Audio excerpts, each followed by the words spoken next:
This is Antidote. You're at the intersection of civics, land, health, and spirituality. And this is an outpost. All the ways I want out. I think a lot about if I were in charge and this or that tool or whatever was my domain and I got to run it how I wanted, all the different ways I would make it easy, frictionless, pleasant, even a joy, actually helpful. I was listening to a thing this morning. Some dude popped up on my feed on YouTube because that's where I'm at mostly. And he was in the guitar music realm, and he actually was talking about an AI fake copy that somebody had taken of a friend of his, and basically did the same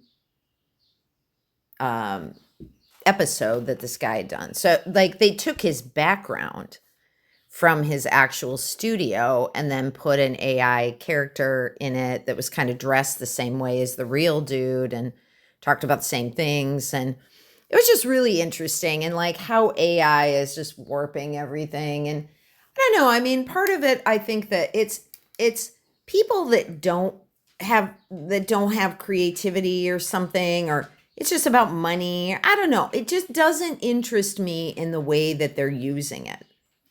Like I have a lot of ideas around how I would use AI, but I'm a digitally illiterate and I don't really have access to the tools.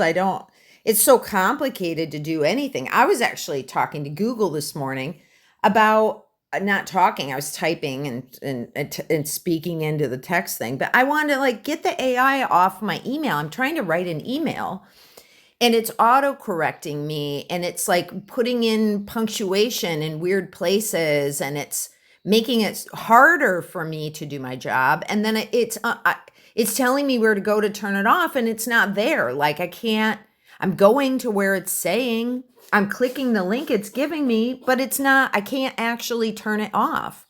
And so that's not helpful, right? That really irritates mama. Mama gets real irritated. Like, let's break things. Here's a funny story about breaking things. I was really in a mood one day to break things, and I was like, you got a bunch of glass bottles. Why don't you go out in the old barn foundation and break glass, break plates, break something. And then I realized, shit, if I go out there and break a bunch of glass, I'm going to be the one cleaning it up. And I don't want to clean it up. So that's when I took to throwing rocks. I would take rocks and I would throw them on the concrete, and I would yell when I did it.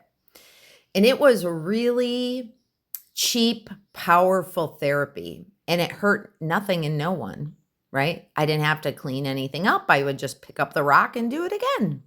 The ideal way to do it is to pick up a rock that's stronger than the concrete, and then you kind of have to know the difference between like sedimentary and metamorphic and igneous rocks, but whatever, right? Like pound sand, baby. I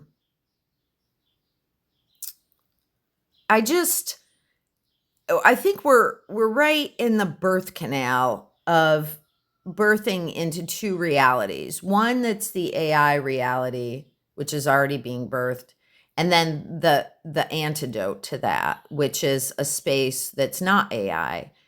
And in the interim, I don't know what's going to happen, but what I envision would be a platform where we can pull ourselves from what exists into a new reality. It's just a copy for right now because there is no platform, but you would kind of know like everything here is real, right? Everything here is real.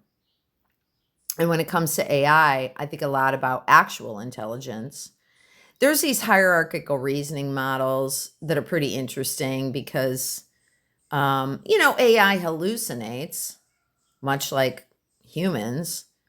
And the other thing I like to remind people is like, we're not in it. we're not in their AI because the majority of humanity left no written or recorded evidence or testimony to their reality. So like we're not in it.